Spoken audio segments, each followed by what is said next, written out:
नहीं हुए थे और भगवान अंतर्धान परम धाम को चले। प्रचेताओं ने समुद्र से बाहर निकले तो देखा सारी पृथ्वी को ऊंचे ऊंचे वृक्षों ने ढक लिया, जो मानो स्वर्ग का मार्ग रोकने के लिए इतने बढ़ गए हों। बड़े कुपित हुए वृक्षों पर कि जब वृक्ष ही इतने बढ़ जाएंगे तो प्रजा कहां रुकेगी। अब उनके पास तप रूपी बल था, तो प्रचंड वायु और अग्नि दोनों को संकल्प किया और छोड़ दिया।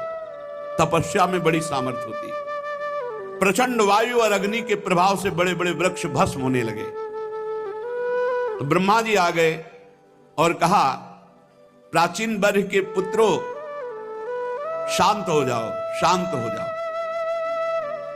आज्ञा हुई, पुनः संकल्प किया, वायु और अग्नि शांत हो गए। काफी वृक्ष भस्म हो चुके थे। वृक्षों ने एक कन्या का पालन किया था। कल ध्यान से अगर सुना हो, परमलोचा अप्सरा से जो कन्या हुई थी, चंद्रमा ने पोषण किया था अमृत अंगुली के द्वारा, और वृक्षों ने पालन किया था। जब वृक्षों ने देखा कि अग्नि और वायु को शांत कर लिया, तो वो कन्या ला करके ब्रह्मा जी के सामने प्रचेताओं को दी। प्रचेताओं को ब्रह्मा जी ने कहा, ये वही है जिसके लिए भगवान ने आदेश किया था कि तुम 10 की पत्नी एक ही, उसका नाम मारिशा, और इतनी सुंदर थी कि देवता भी मोहित हो जाए। ब्रह्मा जी के आदेश से 10 प्रचेताओं ने मारिशा जी से विवाह किया। इन्हीं के गर्भ से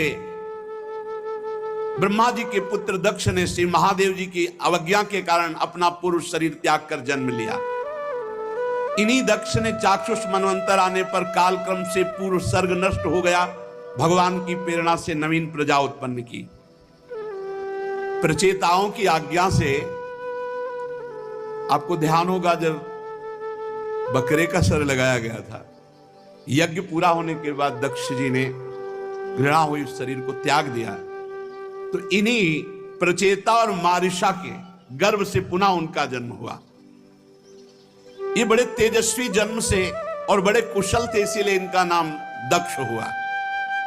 प्रजापतियों के नायक के पद पर पुनः इनको अभिषिक्त किया गया। मरीचि आदि दूसरे प्रजापतियों को ये अपने अपने कार्यों में नियुक्त करने वाले हैं। ध्यान से सुनो, 10 लाख वर्ष तक जवान रहकर विषयों को सेवन, ऐसा भगवान, तो 10 लाख वर्ष ऐसे व्यतीत हो गए कि पता ही नहीं चला प्रचेताओं को। मारिशा से ब्याह होकर 10 लाख वर्ष